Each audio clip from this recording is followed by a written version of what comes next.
24 घंटा भजन नहीं करना है आपको।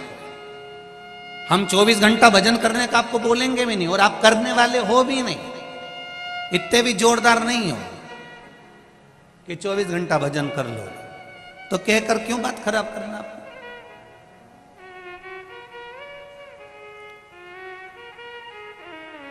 एक माता पिता अपने बच्चे से कहते हैं, बेटा बनो तो राम बनो, बनो तो श्रवण बनो, और बेटा रोज नाराज होता है अपने मम्मी पापा पे। क्या पिताजी रोज राम और श्रवण बनने को कहते हो, कभी कृष्ण बनने को तो कहते ही नहीं हो। पिताजी ने एक थप्पड़ दिया औलाद में, पुत्र में, तेरे को कृष्ण बनने को कह दूं और तू गलत काम करने में लग जाए। भगवान कृष्ण को जानकर, लोग जानते तो है नहीं कि भगवान कृष्ण ने चीर की लीला क्यों करी, भगवान ने माखन चोरी की लीला क्यों करी, भगवान ने ये सब लीला क्यों करी। बस उसका गलत मतलब दुनिया ने निकाला, पर अच्छा मतलब कहां निकाला। इतने में पुत्र ने कहा, मैं राम और श्रवण बनने को तैयार हूं। जैसे दशरथ जी ने पूरी सत्ता राम जी को सौंप दी थी, लाओ मुझे तिजोरी की चाबी दो।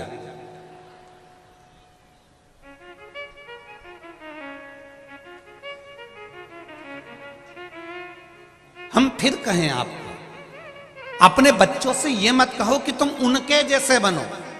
अपने बच्चों को इतना संस्कार दीजिए, इतना संस्कार दीजिए और इतना अच्छा बना दीजिए कि दुनिया के लोग कहें कि उनके बेटे जैसा बन जा। यह संस्कार होना चाहिए, यह ज्ञान होना चाहिए।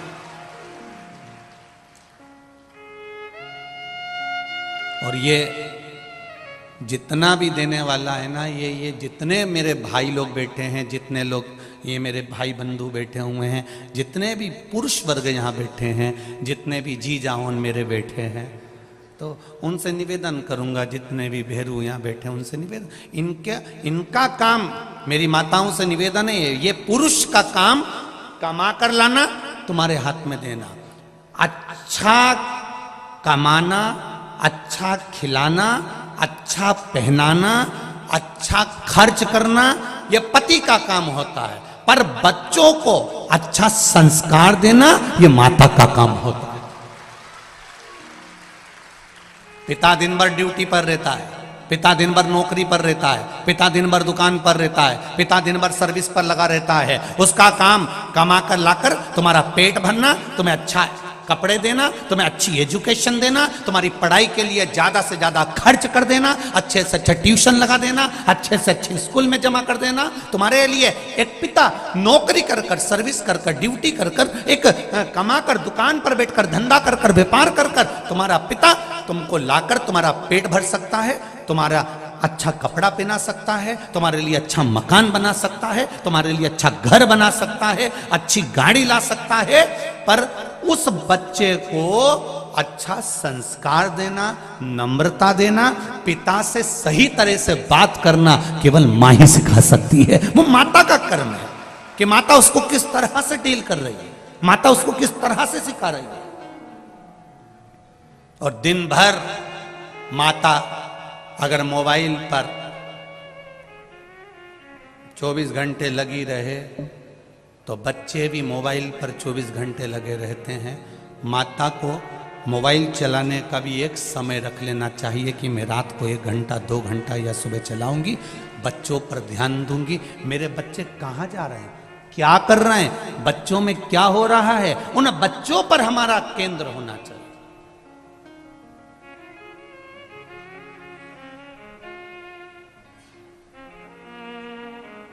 जब बच्चा बड़ा हो जाता है ना, तब मां पूछती है कहां जा रहा है। जब बच्चा छोटा रहे तभी बच्चे पर इतना कंट्रोल होना चाहिए कि वो जाए तो बता कर जाए, मम्मी मैं मेरे दोस्त के यहाँ जा रहा हूँ, मेरे को कॉपी लाना है, मम्मी मैं अभी आता हूँ, मम्मी मैं अभी पहुंचा। तब माता के सामने, अब माँ कहे बच्चा बड़ा होने के बाद में पूछे कि कहाँ जा रहा है, तो बच्चे को बुरा लगता है फिर, क्योंकि इतने सालों से उसने पूछा ही नहीं था। अब क्यों टोक रही है, अब क्यों बता रही है, अब क्यों बोल रही है। और मान लो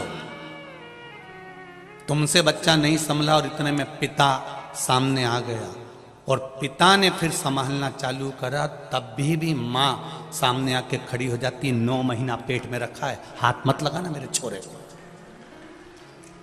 9 महीना पेट में रखा है, मेरे बेटे को हाथ मत लगाना। बार बार जरा जरा सी बात में मारा मत करा करो, बच्चों को जरा ध्यान रखा करो। तुम जरा जरा सी बात के लिए टोकने लगते हो, मारने लगते हो। कभी 500 का नोट नहीं दिया, कभी 1000 का नोट नहीं दिया, कभी 2000 नहीं दिया, कभी 200 रुपए नहीं दिया। पिता कहता है ये सब कुछ जो कमाया है सब इसी का तो है।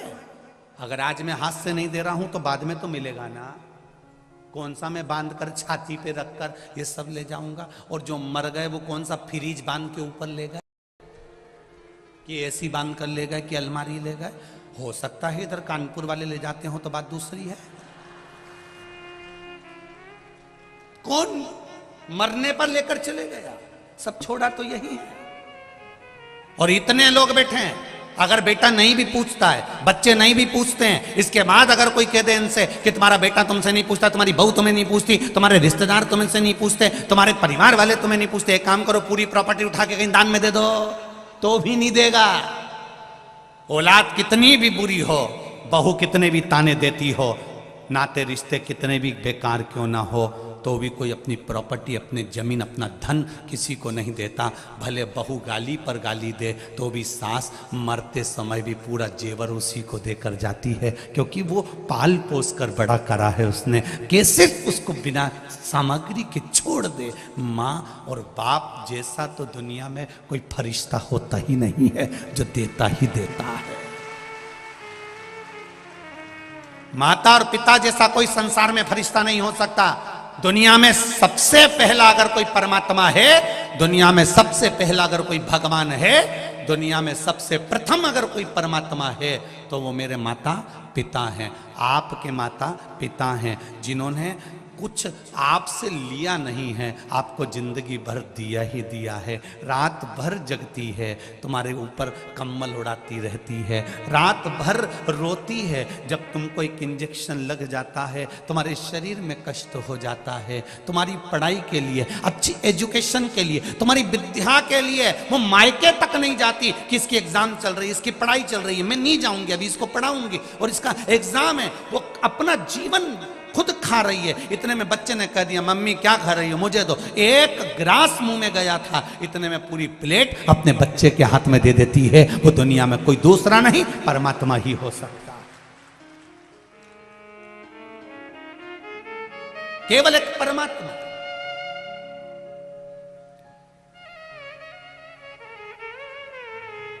बस उनको किस समय पर किस चीज की जरूरत है, उस समय पर हमको अनुमोदन होना चाहिए। ऐसा नहीं कि श्रद्धा के टुकड़े हुए तो किसी को ऐसे ही मालूम पड़ गया। उस बाप के दिल में थोड़ी सी तड़प हुई होगी कि मेरी बेटी इतने दिन से फोन नहीं लगा रही है, बात नहीं कर रही है। बाप का हृदय, माँ का हृदय तड़पा और वो बाप जाकर मालूम करा, तब जाकर प्रशासन को भी मालूम पड़ा कि ऐसा हो गया। ये बाद में मालूम पड़े, उससे अच्छा है अपने बच्चों पर पहले ही संयम धीरे धीरे करना प्रारंभ करो, जिससे कोई दूसरी श्रद्धा के साथ में ऐसा ना हो जाए। अपने को आगे बढ़ना है, थोड़ा सा, थोड़ा सा समय। देव संस्कार अपने बच्चों को इतना अच्छा संस्कार दो कि जो जिंदगी भर याद रखे।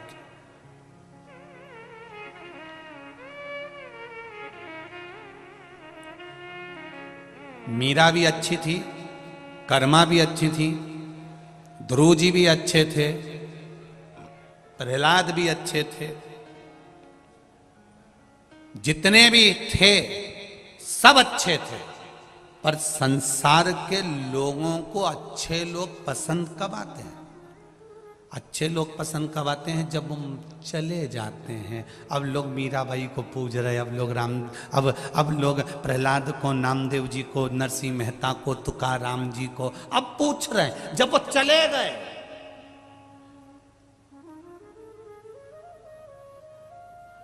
दुनिया के लोगों को अच्छे लोग पसंद कब आते हैं? जब वो चले जाते हैं। बहू सास को इतना लंबा पल्लू रखकर प्रणाम कब करती है? जब सास चली जाती है।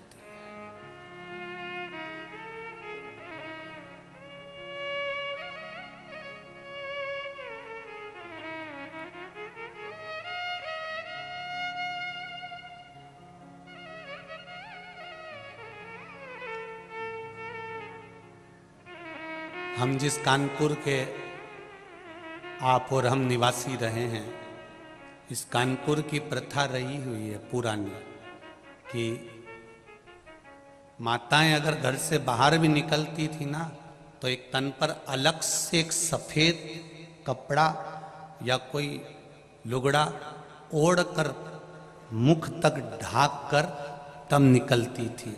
ये यहाँ की प्रथा रही हुई है। कितनी मर्यादा रही हुई है, जरा ध्यान दीजिए।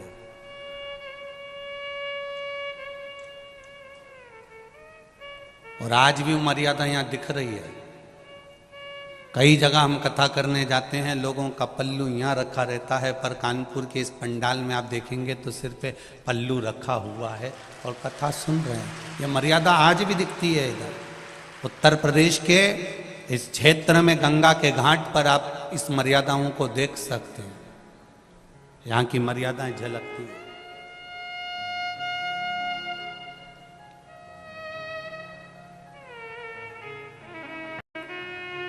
होना चाहिए थोड़ा सा। अपने जीवन का एक आनंद ही दूसरा है, सुख ही दूसरा है। करो। बहुता में हम बहुत नहीं कहते आप लोगों से कि आप बहुत कंट्रोल में रहें, हम तो इतना कहते हैं। वो कोई कह रहा था आज के गुरुजी कि आज कोई कह रहा था वहीं पर सुबह सुबह के टाइम पर, गुरुजी अभी तो शिव पुराण की लहर चल रही है। एक तरफा सियोर वाला महाराज की शिव पुराण की लहर चल रही है। हमने कहा भाई लोगों को गलत फहमी है, ये शिव पुराण की लहर नहीं है, ये शिव पुराण की मेहर है। ये लहर नहीं है। जो आज बच्चे बच्चे शंकर जी के मंदिर में जा रहे हैं, एक लोटा जल चढ़ा रहे हैं। घर के बहू और बेटा भी एक शिव जी के मंदिर में जाते हैं।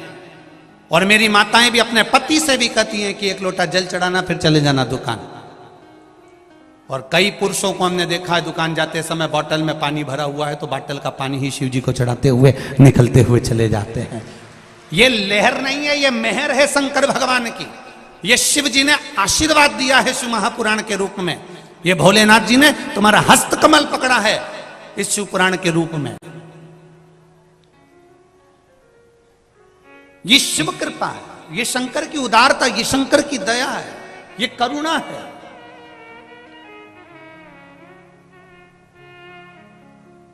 मेरे शिव को आडंबर प्रिय नहीं है, ये निश्चित है।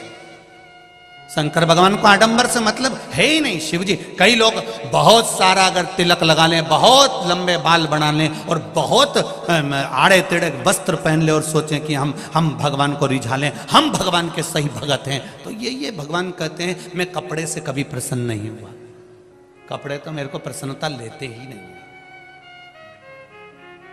हम कौन से कपड़े पहने जिससे भगवान प्रसन्न हो जाएं? शिव पुराण कहती है कपड़ा बदलने की जरूरत नहीं, कलेजा बदलने की जरूरत है, भगवान प्रसन्न हो जाएंगे। आप दिल तो बदलो, मन तो बदल ही नहीं पा रहे हो, चित्त तो बदल ही नहीं पा रहे हो, आपकी एकाग्रता तो बदल नहीं पा रहे हो, आप भगवान की शरणागति तो ग्रहण नहीं कर पा रहे हो और कहते हो मैं परमात्मा को पाना चाहता हूं, मैं भगवान को अपना बनाना चाहता हूं। कई ऐसे लोग आते हैं जो हमसे भी कहते हैं भगवान तो तुम्हारा दिखता ही नहीं है। तुम इतनी बड़ी बड़ी कथा सुनाते हो, कभी भगवान आज तक हमको दिखा ही नहीं। भगवान को देखने की सोचना भी मती। भगवान को सुनो, भजन करो और श्रवण करो। देखना क्यों नहीं? कारण क्या होता है?